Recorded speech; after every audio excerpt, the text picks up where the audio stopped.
راح نسوي تجربة هسه للعتاد العراقي، وهذا جي تي التركي. جي تي رقم 4، هذا جي تي رقم 4، وهذا عتاد العراقي اثنيناتن، وهذا رقم 4 اثنيناتن طبعا. هذا 4 وهذا 4، هذا رقم 4. خوش راح نسوي تجربة بي ان شاء الله بالبيقال الروسي. ذني الخشبات شوفها، ذني كراتين راح اسوي عليهم تجربة على العتاد. سد الفيديو.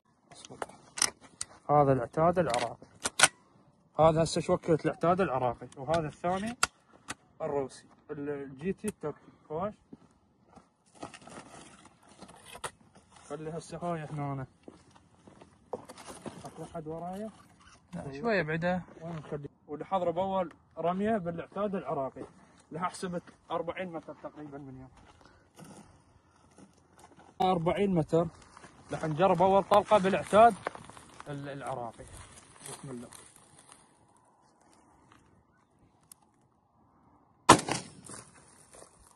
هسه اول طلقة بالعتاد العراقي.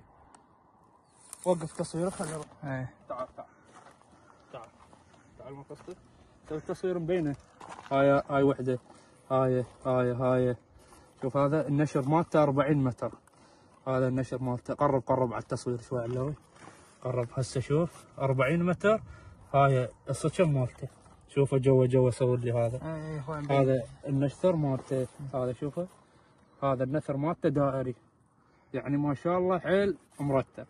والحرم الرمية الثانية ان شاء الله بوحدة ثانية واشوفكم. هسه هاي الرمية الثانية. تعال مرقصك على وقرب حيل عليه. هسه هذا شنو؟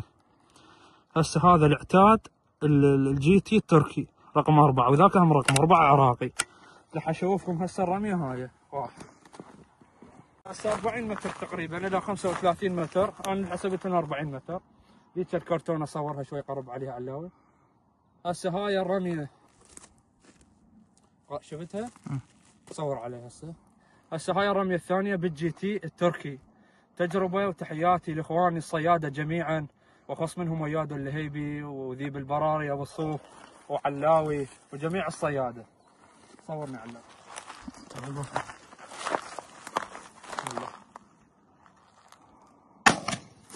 شوفتها شلونها؟ تعال شوف هذا النشر مال الجي تي التركي. شوفه هسه ذني هنا وذني هنا فوق، ذني عندك ذني صورهم. هاي الجو ذني 3، هاي وحده هاي وحده. هاي شوف النشر مالته. هاي شوفون هذا النشر مال من؟ شوفون مبين بالتصوير. هاي شوفون هذا النشر مال التركي. شوف اخترق الجهتين. هذا شوفه صوره من جهتين. هذا التركي وذاك العراقي، وانتم قيموا اثنيناتهم يعني جيد جدا. والعراقي ينشر شويه اكثر من هذا، اكثر من الجي تي التركي. قارن بينهم. شوف الجي تي التركي، شوف النشر مالته، وشوف العراقي. شوف العراقي شلون مزرف واضح.